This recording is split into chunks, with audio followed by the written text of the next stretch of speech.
Dans une prison du centre de la Californie, la guerre est sur le point d'éclater. C'est une vraie poudrière, ça peut s'embraser d'un instant à l'autre.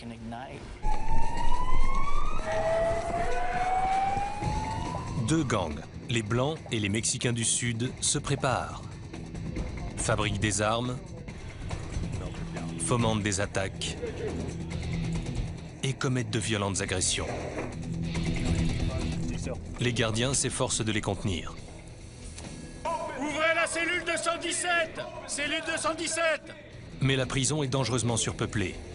120 détenus violents s'entassent dans une même pièce, sans la moindre cloison pour les séparer.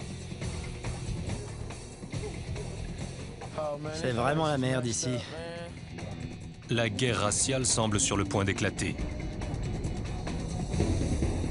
Bienvenue à la prison d'État de Salinas Valley.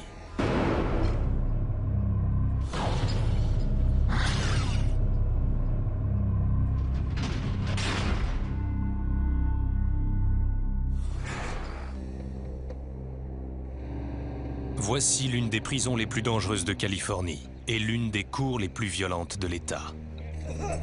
Un détenu vient d'être agressé à coups de couteau. Escorte! Il est blanc. Ces deux agresseurs sont hispaniques. Ils ont attendu le meilleur moment pour frapper. Avec peu de gardiens aux alentours, ils ont pu infliger un maximum de dégâts. La victime a été blessée à la poitrine, au dos et aux mains. L'aérosol au gaz poivre utilisé pour neutraliser les agresseurs brûle les yeux et la peau. Mais les Mexicains du Sud sont prêts à tout endurer pour leur gang.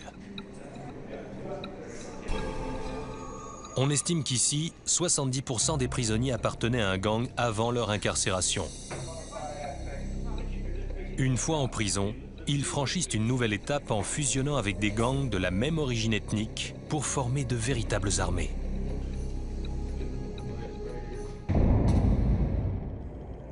Les gangs sont connus pour leur violence. On compte ici près de 200 agressions par an. Celle d'aujourd'hui a eu lieu dans la cour C, le principal champ de bataille. Un endroit placé sous la surveillance du lieutenant Joseph Celaya. C'est une cour très violente. À un moment, c'était la plus violente de toute la Californie. La prison compte 4 cours, désignées par les lettres A, B, C et D. La plus violente est la cour C. Les bâtiments qui l'entourent abritent un mélange explosif de détenus de niveau 3 et 4, les deux niveaux de sécurité les plus élevés. Cette dangereuse configuration offre aux gangs les combattants dont ils ont besoin pour se faire la guerre. Depuis les généraux de niveau 4 qui mènent le jeu à partir de leur quartier cellulaire, jusqu'aux soldats de niveau 3 qui exécutent les ordres. Pour l'instant, généraux et soldats sont à terre. Quelques secondes après l'agression, les gardiens leur ont ordonné de se coucher. Ici, la violence fait partie du quotidien. Mais l'agression d'aujourd'hui est particulière. Regarde l'objectif. En s'attaquant à un blanc, les Mexicains du Sud ont enfreint les frontières ethniques. Il a une contusion ici. Tous les gardiens sont inquiets. Dans la plupart des cas, les violences se produisent au sein d'un même groupe ethnique ou d'un même gang. Cette fois-ci, la barrière raciale a été franchie, donc c'est toute la population carcérale qui est concernée. Avec cette agression, une guerre risque d'éclater entre les Blancs et les Mexicains du Sud. Au cours de la semaine passée, 6 armes ont été découvertes sur des détenus. Peut-être le signe qu'ils se préparent pour une bataille rangée.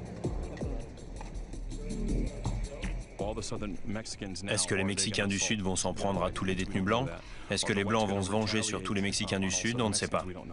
On ignore si ça va continuer ou si c'est un cas isolé. Les gardiens forment une barrière humaine entre les différents gangs. Les prisonniers se partagent en 5 groupes ethniques. Les Mexicains du Sud, les Mexicains du Nord, les Blancs, les Noirs et les autres, qui comprennent les Asiatiques et les Amérindiens.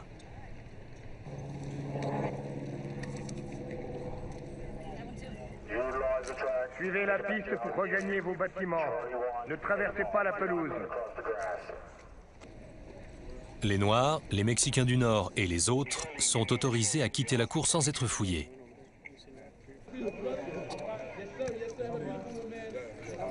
Mais les gardiens prennent les plus grandes précautions avec les deux gangs qui les inquiètent le plus, les Blancs et les Mexicains du Sud. Ils les fouillent l'un après l'autre, à la recherche d'une arme. Tourne-toi. Bouge pas. Les détenus cachent des couteaux, appelés pointes, dans le sol, leurs vêtements ou à l'intérieur même de leur corps. Tourne la tête de l'autre côté.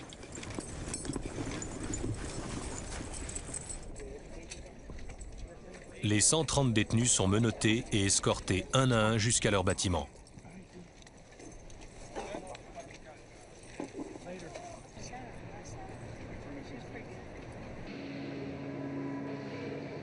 Les plus dangereux, classés niveau 4, vivent dans les cellules du quartier C.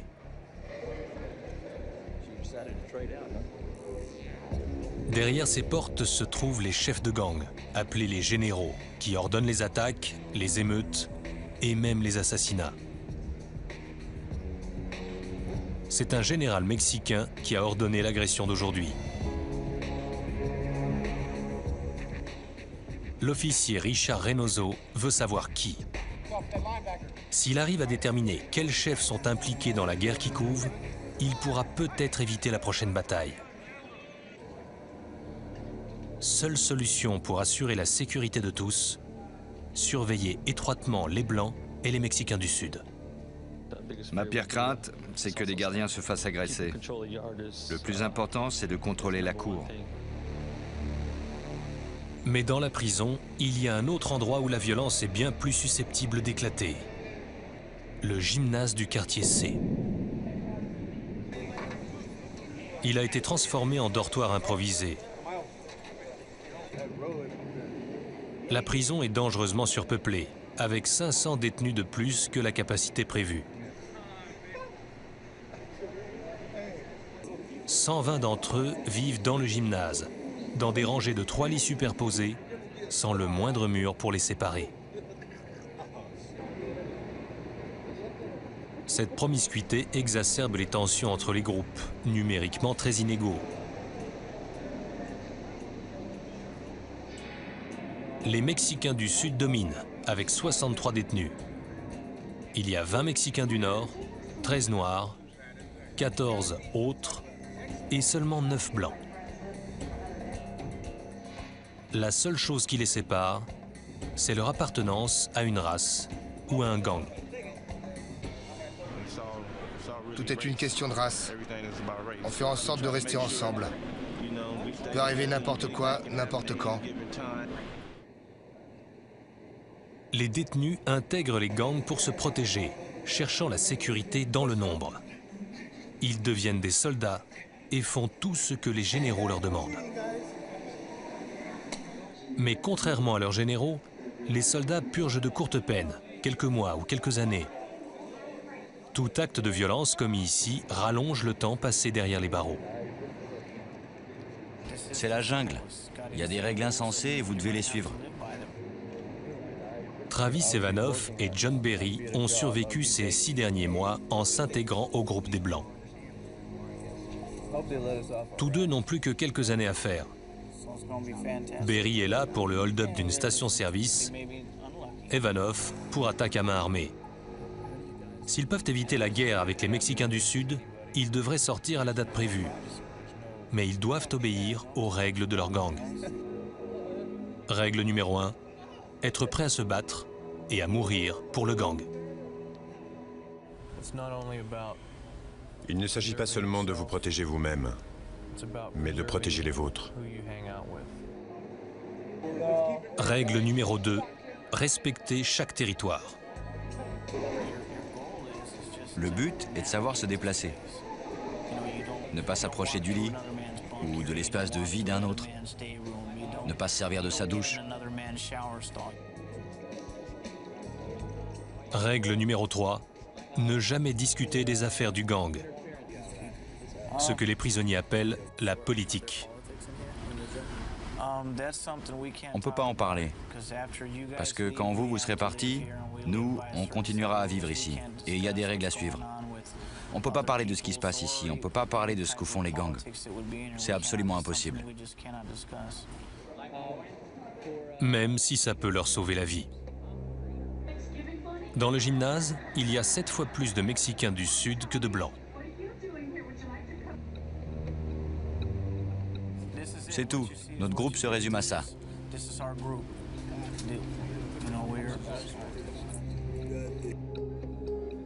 Les Blancs occupent 3 ensembles de couchettes au milieu du gymnase. Ils sont entourés par les Mexicains du Sud.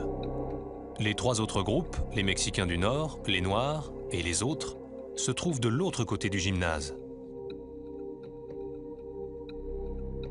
La plupart des détenus doivent traverser le territoire des Mexicains du Sud pour aller à la douche, regarder la télévision ou sortir dans la cour. Les Blancs sont pris au piège sur un champ de bataille où ils ne peuvent pas gagner. Et Berry et Ivanov soupçonnent leurs généraux de préparer des représailles pour venger l'agression. C'est une vraie poudrière. Ça peut s'embraser d'un instant à l'autre.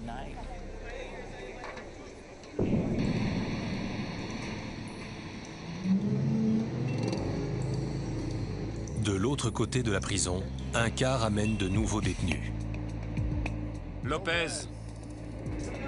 Renteria. Sur les 10 hommes qui se trouvent à l'intérieur, tous sont de niveau 4, sauf un.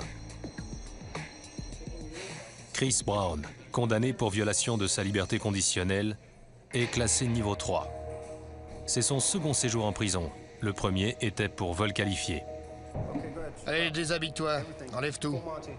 Un gardien demande à Brown de se dévêtir pour vérifier qu'il ne cache pas d'armes sur lui. Tourne-toi. Accroupis-toi, tous. Ou à l'intérieur de lui. Si un prisonnier a une arme dans le rectum, il ne peut pas s'accroupir et tousser sous peine de blessures internes. Brown vient d'avoir 21 ans. Il pense pouvoir supporter le séjour ici. Quand je serai dans la cour, je sais ce que je ferai.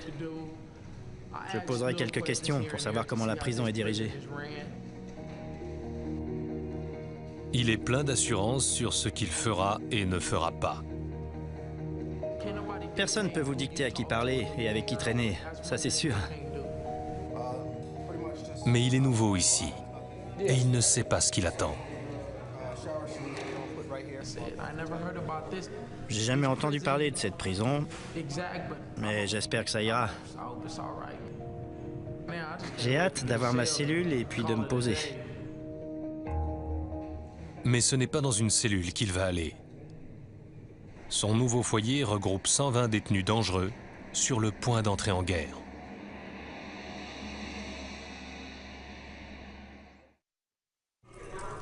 Brown. Il sort.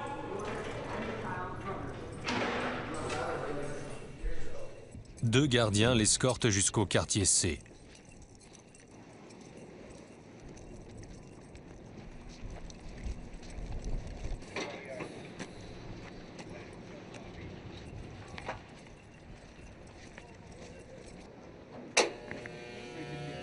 Derrière ces murs, l'animosité entre les Mexicains du Sud et les Blancs est proche de son point de rupture.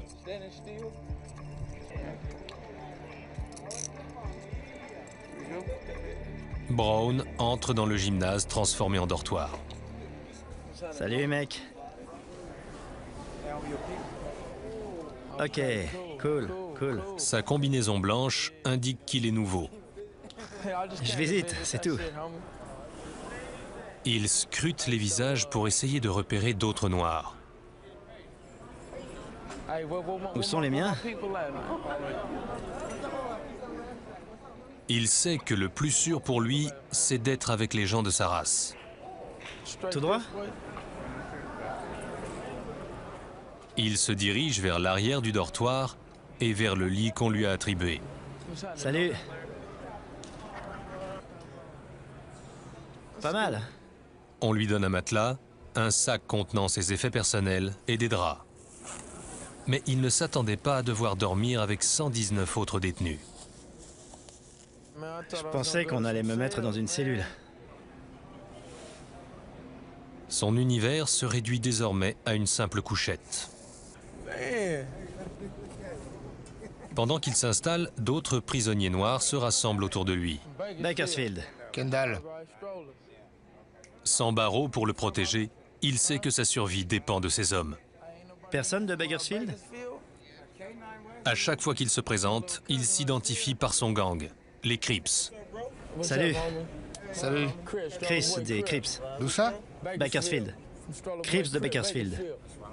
Salut, Chris, Crips de Bakersfield. Louisiana. Ok. Dans son ancienne prison, il avait retrouvé des membres de son gang. Mais ici, la plupart des détenus se regroupent en fonction de leur race et pas de leur appartenance à un gang. On n'est pas beaucoup ici. Avec toi, ça fait 13. 13 noirs. Appartenant à deux gangs différents, ces hommes seraient ennemis à l'extérieur de la prison. Ça va, Fresno? Mais avec la guerre raciale qui s'intensifie, ils doivent se serrer les coudes pour assurer leur sécurité. Brown est rapidement intégré au groupe. On t'a donné un pantalon? Non. Il est où le pantalon? Ken, le pantalon! L'homme qui occupe le lit du dessus lui prête un uniforme standard pour lui permettre de se fondre dans le décor. Ça fait longtemps que t'es là? Autour de lui, tout le monde se prépare pour la bataille. Il faut marcher que dans le couloir. On lui explique qu'avec la guerre qui couve, tout le monde est nerveux. On n'a plus le droit d'aller au magasin ni rien. Mince. Et quand on sort dans la cour, on doit s'allonger par terre sur le ventre. Les noirs se tiennent tranquilles. Depuis que je suis ici, on n'a pas eu d'embrouille. C'est personnel. Les Noirs ne s'en mêlent pas. Nous, on n'a pas de problème. Mais entre les Mexicains du Sud et les Blancs, il se passe sans arrêt des trucs. En ce moment, ils sont en confinement. Quelqu'un s'est fait poignarder il y a 5 jours dans la cour. C'est arrivé 5 ou 6 fois ces 2 dernières semaines. Brown ne s'attendait pas à ça. Mais il a un avantage. La plupart des détenus noirs sont regroupés à l'arrière du gymnase. Et ils y passent la majeure partie du temps, en espérant que rester à l'écart les aidera à éviter les ennuis. Pour survivre à la guerre qui se prépare, leur stratégie est d'ignorer les violences entre les Blancs et les Mexicains du Sud. Tu t'occupes de tes affaires. Si tu te mets à t'intéresser à ce qui se passe ailleurs, on peut avoir des problèmes. Pour rester en sécurité, les Noirs évitent le groupe dominant, les Mexicains du Sud. Ce gang a des règles très strictes. L'une d'elles, interdiction de parler devant la caméra. C'est comme une société secrète. Beaucoup de gens refusent de parler, de peur des représailles physiques.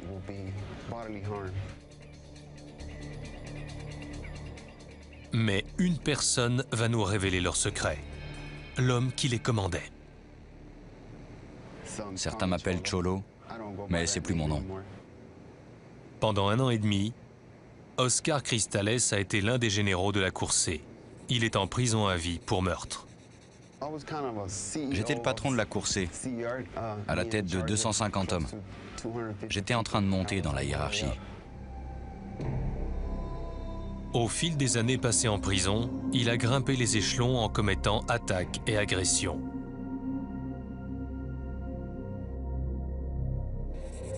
Mais quand ses chefs lui ont demandé de faire tuer son professeur de collège, il a refusé. Le gang a mis sa tête à prix. J'étais aveugle. Il m'a fallu des années pour le comprendre. Il est aujourd'hui en détention protégée, loin de la vie qu'il connaît si bien.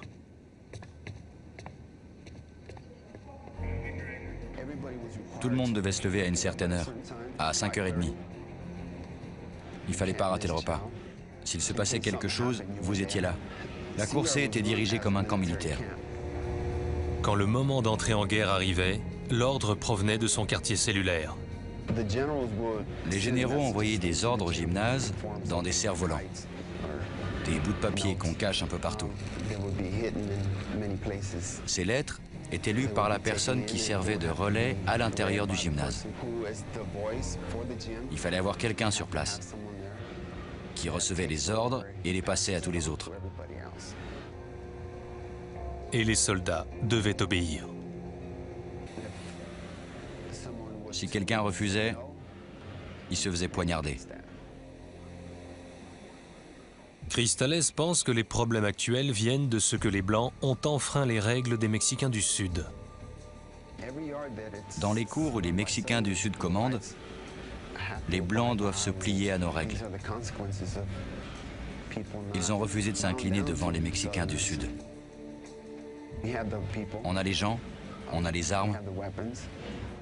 Il s'agit juste de montrer qui est le patron. Chris Brown ne connaît pas encore les règles des Mexicains du Sud. Mais il est vite devenu ami avec Philip Vaughn, surnommé Louisiana, condamné pour trafic de drogue. Ah, ce type me plaît. Ils échangent des plaisanteries. Alors à ce moment-là, il a dit « Mais pourquoi il a pris la Ferrari ?» Puis, Louisiana offre à Brown de lui montrer comment éviter le territoire des Mexicains du Sud. Ici, la ségrégation raciale règne. Les 5 premiers bureaux, 1, 2, 3, 4, 5, ce sont les nôtres. C'est les seuls dont on se sert. Les 5 premiers, c'est ceux-là les nôtres. Les autres par là, ils sont aux Mexicains du Sud et aux Blancs. Tu comprends? Brown pourrait se faire poignarder pour avoir utilisé les mauvaises toilettes. Là, c'est les lavabos pour se brosser les dents et se laver la figure. Pour couler un bronze, on utilise ces toilettes-là, toute cette rangée-là. Et pour pisser, c'est les 2 premières toilettes. En cas d'urgence, tu peux prendre celle-là. Ça, c'est les douches. La nôtre, c'est celle-là. L'autre, c'est pour les Mexicains du Sud et les Blancs. Si personne ne fait la queue, tu peux prendre celle du fond. La règle la plus importante, ne jamais traverser le secteur des Mexicains du Sud. Là, c'est notre table. Sinon, ils pourraient penser que Brown vient les attaquer. On ne passe pas directement par là. On fait un détour par ici. Ça, c'est leur secteur. Et ici, c'est le nôtre. Un endroit en particulier terrifie Louisiana, la cour C. Il refuse de sortir. Ça, c'est notre cour, mais moi, je mets pas les pieds. Là, c'est la cour 1, et ça, c'est la cour 2. On n'y va pas? Non, pas moi. La guerre qui se prépare pourrait provoquer un embrasement général et forcer Louisiana à se battre. Dans ce cas, sa peine de prison serait prolongée de 3 mois. De retour à sa couchette, Brown manifeste sa déception de devoir partager la pièce avec 119 autres détenus. Je pensais être mis dans une cellule. Une cellule, c'est cool. On n'a pas affaire à des tas d'autres mecs. Juste un. Mais Louisiana a oublié de lui préciser un détail. La méfiance s'impose même au sein de son propre groupe. Comme dans tous les gangs, il y a une hiérarchie. Et Louisiana se trouve en bas. L'occupant de la couchette supérieure, Tico Mac, surnommé Holiday, est en haut de l'échelle. Et cette amitié entre Brown et Louisiana ne lui plaît pas. Tu t'es fait un copain, il va te suivre partout, je te préviens. Hé, tu sais quoi? Je sais comment me débarrasser de lui. Je sais déjà qu'il est solide ici, tu vois ce que je veux dire? Je te tiendrai au courant. Tu le connais? Qui? Tu le connais? Qui ça? Devine. Non. Mais je vais te dire... Je croyais que vous étiez copains. Hein? Je croyais que vous étiez copains. On bavarde, c'est tout. Holiday, condamné à 7 ans pour attaque à main armée, fait comprendre à Brown qu'il sait comment se débarrasser des détenus noirs qui ne lui plaisent pas. Le mec d'avant est parti. Quoi? Le mec d'avant toi, il est au trou, pour rien. C'est vraiment la merde ici. Brown comprend enfin combien son nouveau foyer est dangereux. Et voilà. Ça va être mon univers jusqu'à ce que je sorte.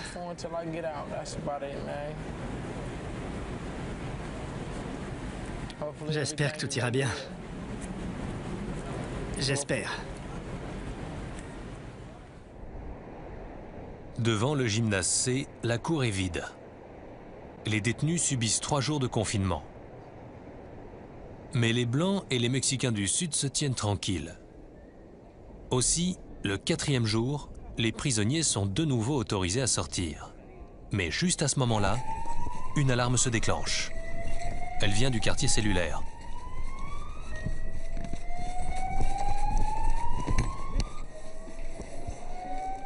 Tout là-bas!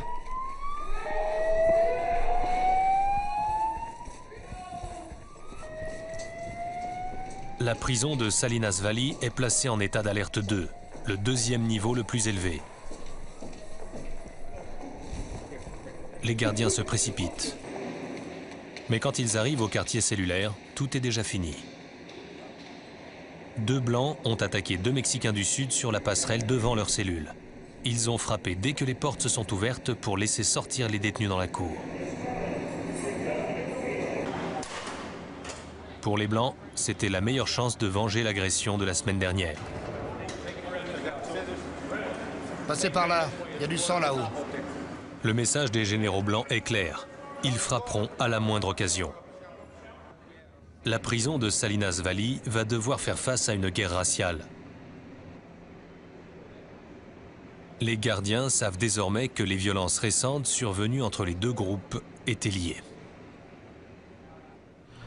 Depuis quelques semaines, nous avons de gros problèmes avec ces 2 groupes de prisonniers, les Blancs et les Mexicains du Sud.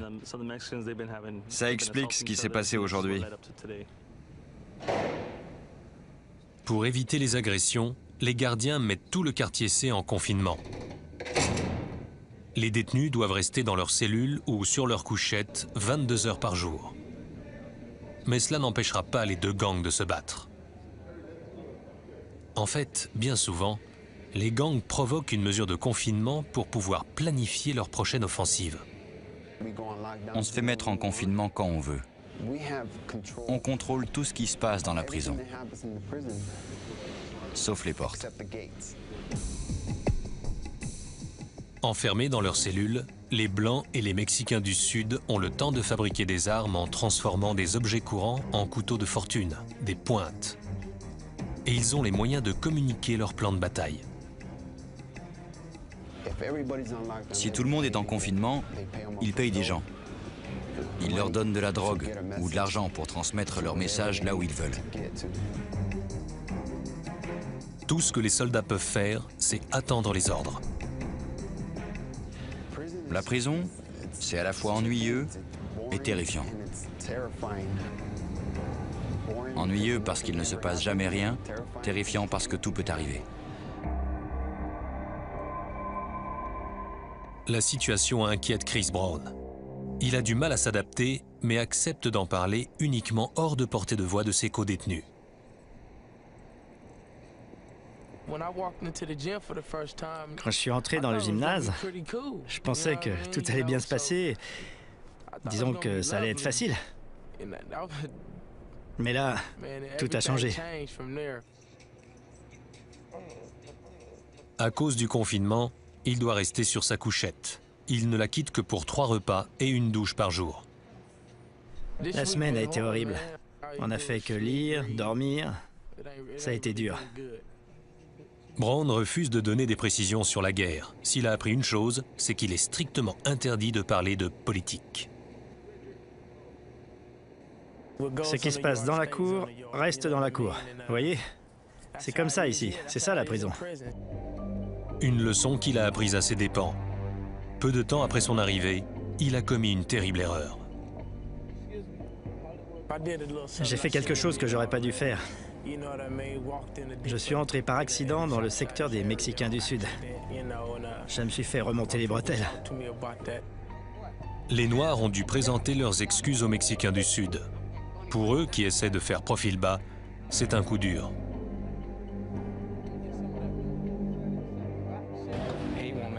Il ne fera plus la même erreur, c'est un grand garçon. Il ne déconnera plus. Si Brown fait une nouvelle erreur, son propre groupe pourrait se retourner contre lui. Quelques jours plus tôt, ils ont réussi à faire partir un de leurs membres. Louisiana n'est plus là.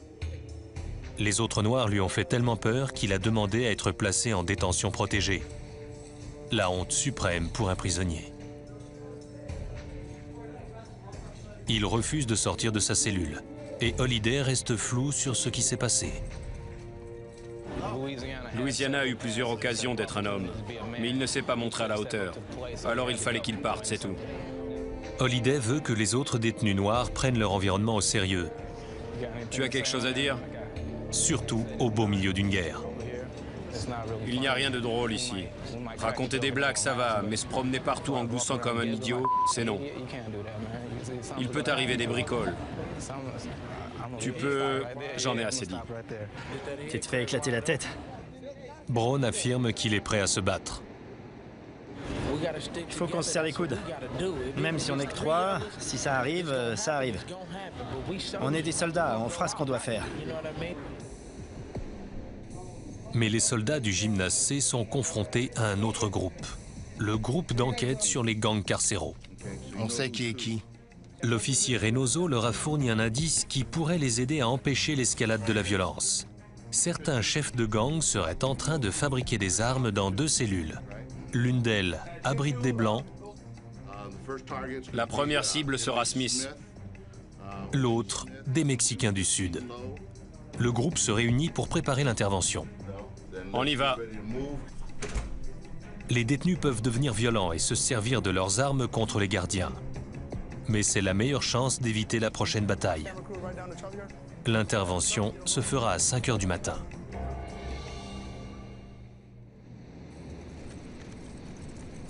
Avant l'aube, les membres de l'équipe se rassemblent devant le quartier C.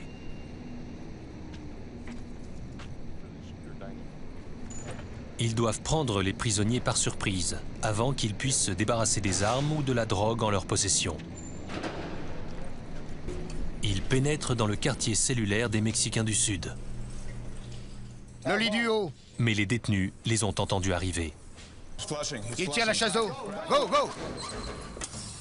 Couchez. Les gardiens coupent l'arrivée d'eau. Couchez. Et pulvérisent du gaz poivre. Les prisonniers ne résistent pas longtemps. Ouvrez la cellule 217. Cellule 217.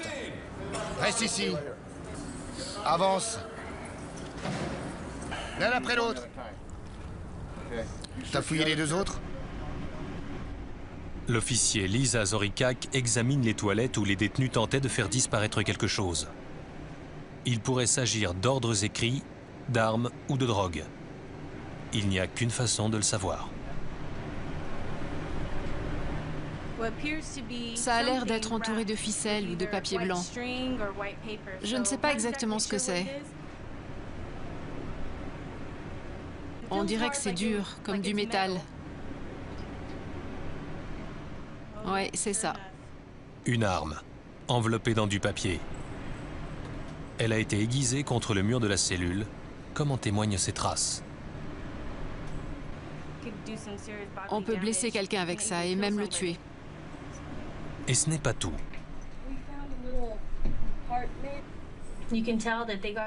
On voit qu'ils ont commencé à creuser. Les Mexicains du Sud ont creusé un trou pour y cacher des armes ou de la drogue. Mais ils n'ont pas eu le temps de le reboucher avec une pâte faite de savon. Prochaine cellule, celle des Blancs.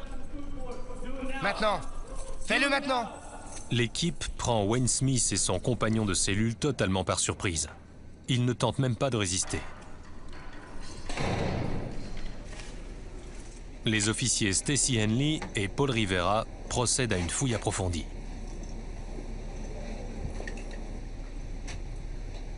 Ils découvrent une pointe cachée dans une chaussette.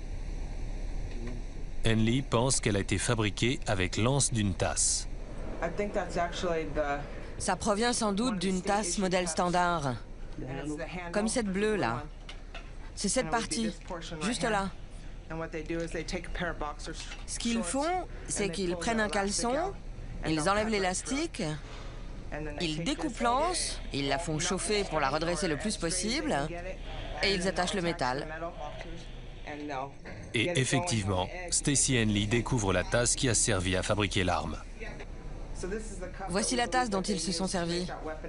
Comme vous le voyez, ils découpent l'anse, la redressent et ils fixent la lame en métal. Puis le groupe d'enquête fait une importante découverte. Une lettre déchirée en morceaux, ce qu'on appelle un cerf-volant.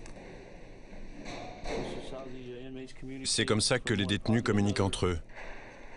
Ils le donnent à quelqu'un qui le fait passer d'un endroit à l'autre. Il dit qu'il a dû payer ses dettes. Il pourrait s'agir d'instructions destinées aux Blancs, leur ordonnant d'attaquer les Mexicains du Sud. Stacy Henley reconstitue la lettre. Il pourrait y avoir des informations concernant de la drogue ou une agression prévue.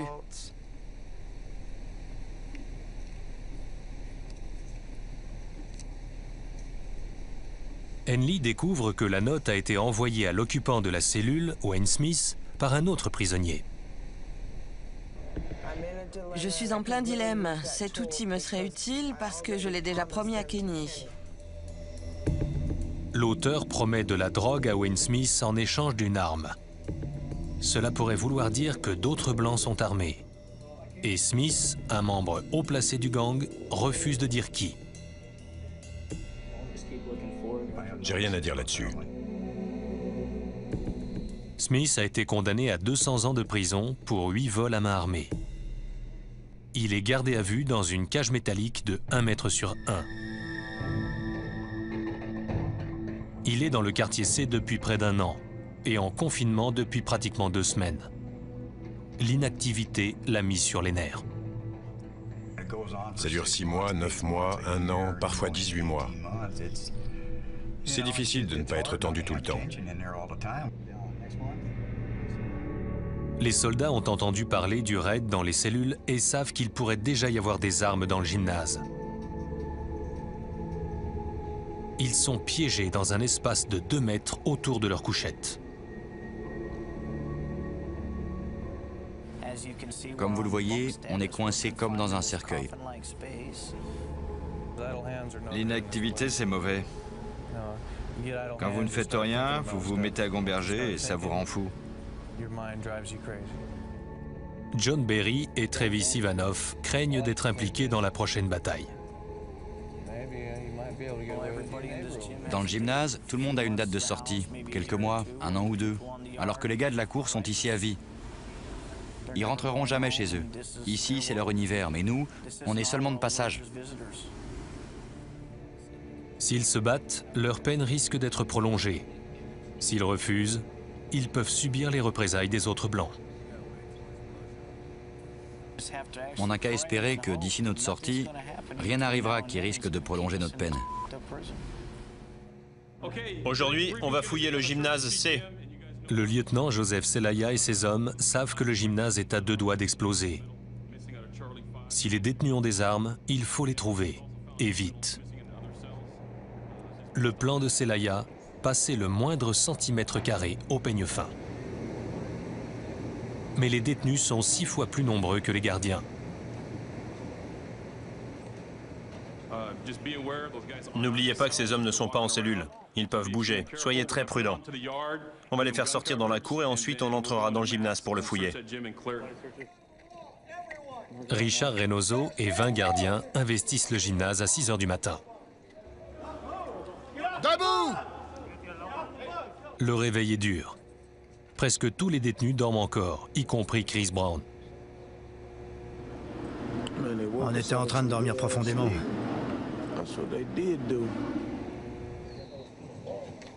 Dehors, on ordonne aux prisonniers de se déshabiller. Les gardiens inspectent chaque vêtement, surtout la ceinture, un endroit courant pour cacher des pointes. Puis, ils leur passent un détecteur sur le ventre et les fesses pour vérifier la présence d'armes dans le rectum.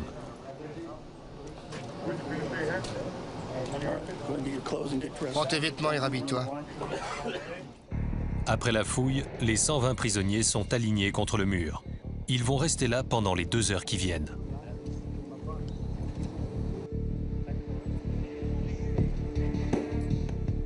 Il y a eu des attaques au couteau, des bagarres. Certains ont demandé à être placés en détention protégée et nous ont donné des informations sur les endroits où sont cachées les armes. C'est pour ça qu'on fouille le gymnase. L'opération porte ses fruits.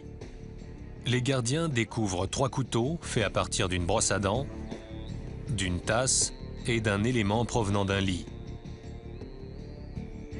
Ces armes pourraient servir à tuer un détenu ou un gardien. Le secteur de Chris Brown a été vérifié. Mais alors qu'il rentre dans le gymnase, un gardien remarque quelque chose de bizarre dans sa tenue et le rappelle. Brown! Brown, reviens ici.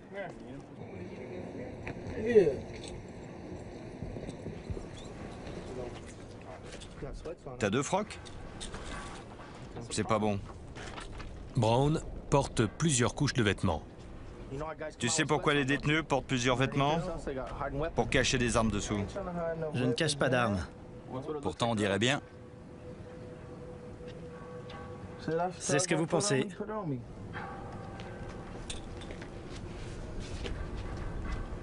Bon, tu vas te déshabiller, parce que je ne sais pas ce que t'as là-dessous. Pour la 2e fois de la journée, Brown doit se dévêtir complètement devant des dizaines d'autres prisonniers. Il affirme qu'il s'agit d'une erreur. Mais les détenus portent souvent plusieurs couches de vêtements pour se protéger durant une bagarre ou une émeute. C'est ce qu'ils appellent leur armure. Pied droit. C'est interdit par les gardiens. Accroupis-toi, tous. Écarte tes fesses. Il n'a rien sur lui, mais se fait réprimander. Quand tu sors, n'empile pas les vêtements. Il est furieux. C'est pas cool. Vous faites chier un mec qui vous a rien fait. J'emmerde personne. Mais moi, on m'emmerde. C'est pas normal.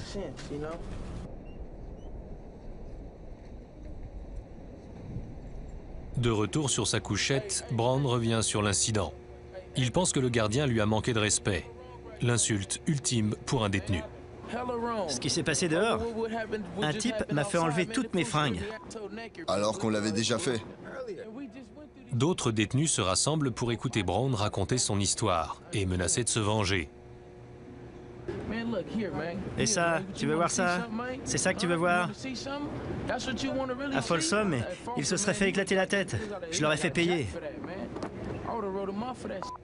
Ils prennent son parti et essaient de le calmer. Réfléchis. Prends la bonne décision.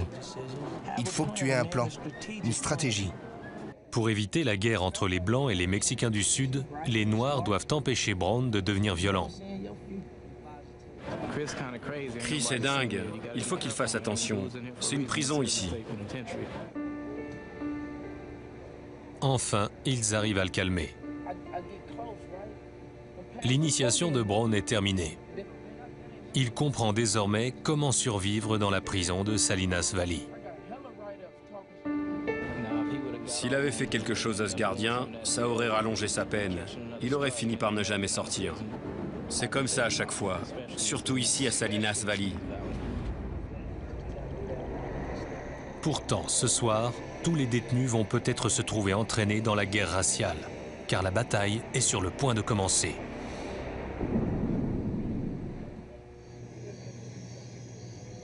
La nuit tombe sur la prison. Tout semble normal dans le gymnase. Les détenus lisent, écoutent de la musique ou regardent la télé. Mais tout bascule dès que notre caméra quitte les lieux. À 20h pile, alors que 4 Blancs se réunissent pour la nouvelle saison de Prison Break, leur série préférée, 20 Mexicains du Sud émergent de leur secteur et les attaquent. Les autres détenus blancs se précipitent à leur secours. Mais les Mexicains du Sud ont rapidement le dessus. Ils sont armés de couteaux de fortune et de chaussettes lestées avec des piles. Ce matin, les couchettes des Blancs sont vides.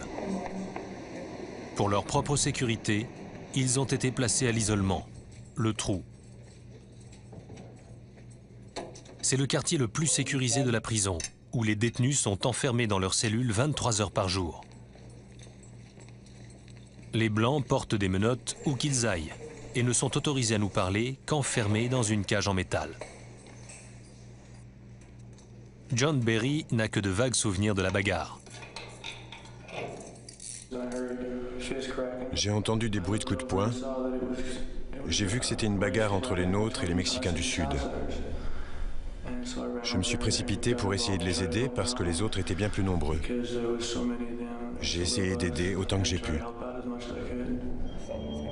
Les 9 prisonniers blancs ont été violemment battus.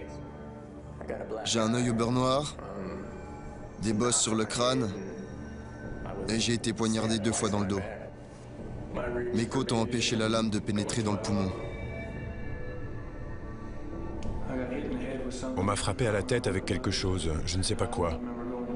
Je suis tombé et je me suis réveillé à l'hôpital. J'ai reçu 2 coups de couteau dans le dos. Travis Ivanov a eu tellement peur qu'il ne veut plus parler devant la caméra. Selon les gardiens, les généraux mexicains auraient donné l'ordre d'attaquer par le biais d'un cerf-volant qu'un employé de la cafétéria aurait fait passer aux soldats du gymnase C quelques heures avant l'affrontement. Ça n'a duré que 2 minutes, mais c'est une éternité quand vous vous faites tabasser. La bataille a été violente mais brève. C'était sans doute ce que souhaitaient les Mexicains du Sud. Ils ont lancé l'attaque près de la porte principale, sachant que les gardiens pourraient intervenir rapidement avant que d'autres Mexicains du Sud soient obligés d'y participer. Un tiers d'entre eux seulement ont été envoyés au trou. Ils restent donc majoritaires dans le gymnase et ont fait partir les Blancs. Aucun d'entre nous n'était visé en particulier, c'était juste pour se débarrasser de nous. Berry affirme avoir été obligé de se défendre. Je ne fais rien sans y être absolument forcé. En 6 ans, c'est la première fois que je me bats. Il a perdu ce qui lui tient le plus à cœur, la date de sa libération. La prison a rallongé sa peine de 3 mois. Lui et Ivanov seront sans doute transférés dans d'autres pénitenciers. Il est trop dangereux de les garder à Salinas. Mais où qu'ils aillent, ils devront peut-être encore se battre. La meilleure façon de décrire ça, c'est de parler de pays. Parfois on est un grand pays, parfois un petit, et tous les pays font la guerre.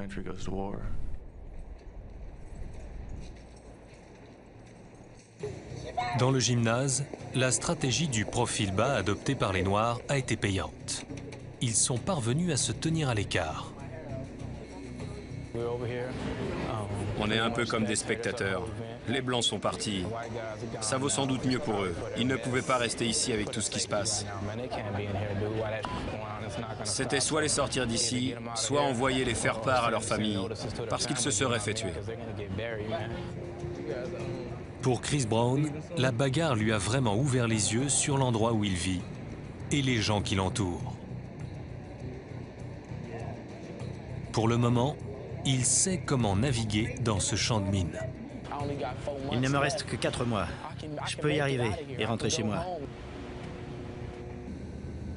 La bataille a montré aux gardiens que la guerre ne fait que commencer. Les généraux sont prêts à lever des armées entières.